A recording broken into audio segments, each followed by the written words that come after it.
Hello everyone, this is Dino Chris from Prehistoric Facts. This is Prehistoric Facts special episode number 164. We're going to be talking about another herbivorous dinosaur today, and that dinosaur is Einiosaurus. And so this is an artist's illustration of what Einiosaurus possibly looked like.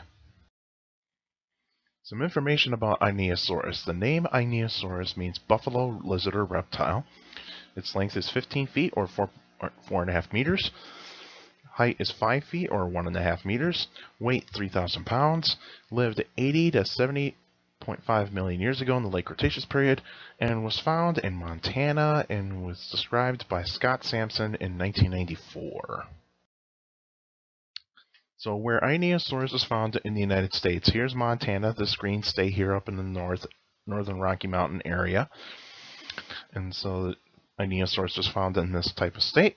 Here's the size chart of Einiosaurus on the upper right corner. So not a very large ceratopsian. It's kind of more of a medium-sized ceratopsian.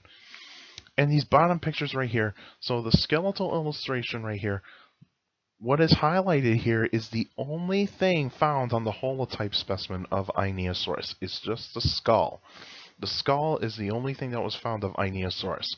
So pretty much majority of the body has not been found, but here's a side view of the skull, and we'll actually talk about more of the skull in a little bit. More information about Einiosaurus. So Einiosaurus belongs into the Ceratopsidae, so a ceratopsian belongs to a group of ceratopsians called the Centrosauridae. So this includes, like, say, Pachyrhinosaurus, Centrosaurus, Styracosaurus, and many others. And it's in the Pachyrhinosaurinae. So it's a close cousin to Pachyrhinosaurus. And the feature of Einiosaurus has got a downward curved nose horn. Now there's some paleontologists believe that this is not a really good defense. It might have been just a display structure, just like the frill. But there's some paleontologists that will still believe that the horn is still used for defense, but probably more likely just used as a display structure. Probably using them, males probably use them, kind of like how rhinoceroses use their nose horns, is that they kind of scrape the ground with them in territorial disputes and also during mating rituals. So probably that's how they probably use their nose horns. But probably they can use their nose horns to strip off bark off of trees. I mean, that's possibly what they could have done. Of course, the frill on Einiosaurus is not as thick as other ceratopsians. So this is actually a frill that has got some holes on it, and also not as thick as, like, say, Triceratops. So this is a dinosaur that is probably using its frill just for display structures only, not really for defense. And of course on the frill it's got two horns on top, and that's a part of the display structure, and probably making it difficult for predatory dinosaurs to actually get to the neck area as well. And it possibly did live in herds. There's no evidence to back that up totally yet, but in the case of Pachyrhinosaurinae, it probably did. So, because Pachyrhinosaurs did actually live in herds. And of course, a ceratopsian, like all ceratopsians, Einiosaurus is a herbivore. The environment that Einiosaurus lived in was warm and humid. There were a bunch of trees, ferns, cycads, and even flowers, but of course, no grass. They're in water.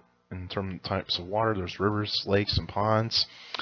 And in terms of other types of animals that were around, you have insects, amphibians, reptiles, mammals, birds, pterosaurs, and of course other types of dinosaurs. The predators that were around during the time of Einiosaurus, there were many types of tyrannosaurs that were around during that time of Einiosaurus. Albertosaurus is one of them. Albertosaurus, a medium to large tyrannosaur that it could reach speeds of between 25 and 30 miles per hour.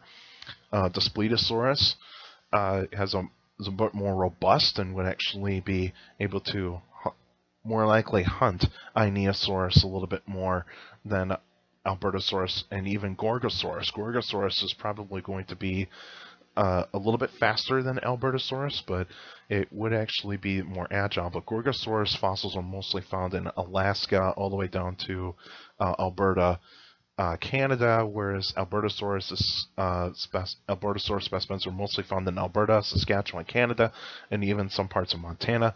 But mostly Daspletosaurus would actually be the dinosaur that would probably be hunting Einiosaurus. And then of course you got some Dromaeosaurus as well, like Dromaeosaurus. Dromaeosaurus would actually be around during that time. Even like certain types of Troodontids were actually around too, but Troodontids probably did not hunt Einiosaurus very often. And the extinction of Ineosaurus was mostly due to climate change. The formation of the Rocky Mountains was actually happening around 70 million years ago, and then of course when the Rocky Mountains were actually forming and uprising, were kind of rising, where the Western Interior Seaway began to retreat, and so that caused a huge shift in environments, and so that ultimately changed the plants and actually would actually have a dramatic effect on a lot of the dinosaurs that were actually around at that particular kind of time. And of course, Ineosaurus probably did lose out to competition from other ceratopsians that were able to get some of the other types of food sources that were actually where Ineosaurus would actually be able to take. But of course, new ceratopsians were actually coming into play, but also new predators were actually coming into play as well. And that's where you actually have Ineosaurus actually being extinct, but mostly climate change is actually the culprit. So here's a map of North America during 75 million years ago. So this is around the time when Ineosaurus was living in, and where Montana is, you can kind of see parts of the Western Interior Seaway covering Montana, but the other half of Montana is where pretty much where Ineosaurus would actually be living in, and yeah, that's where in that part of North America Ineosaurus actually lived in. So the next episode would be an extra episode, and I'll be talking about a specific type of specimen of dinosaur that probably has a pathology, has pathologies all over it. And I'll let you guys know what kind of specimen I'll talk about, so stay tuned for that. And also, if you got any questions about dinosaurs or any other prehistoric life, feel free to email me at dinochrist71@gmail.com, or just go to my Facebook page, Prehistoric Facts with Dino Chris. Like the page, you can post your questions in the comment section. Please don't send them to Messenger. Messenger is only for private conversations. So if you want to have any questions to me about dinosaurs or any other prehistoric life on Facebook, please put them in the comment section. And also for YouTubers out there, like the videos, subscribe to the channel, and even stomp on that bell so that way you can get weekly notifications of every video that comes out. And if you're not getting any not getting notifications, please hit the bell again to not get notified, and then try to hit it again so that way it actually comes up happening. That way it can happen, because YouTube is having a bit of problems with that. But of course, and also for YouTubers, feel free to put your questions in the comments section. I would love to see what you guys actually come up with for questions for Q&A episodes. So feel free to do that, and you can get a shout out. And who does not want to have a shout out in a Q&A episode? And also remember, keep your questions short to the point. You can also follow me on Instagram at dino.chris.pf. I post pretty cool pictures on Instagram. You can check that out. And also you can follow me on Twitter at CSGRALL. That's my Twitter page. I post pretty cool stuff on there. Also, take care of the people around you. And also, for younger people out there, to make sure to listen to your parents, your teachers, and your guardians. It's the best motivation to have a good education. It's very important to have a good education. So with a good education, you get a good job in the future. And also, in this kind of time, make sure you're wearing a mask, socially distancing, and also wash your hands, because we want to reduce the spread of the virus, and that way we can actually have a close to normal life down the line.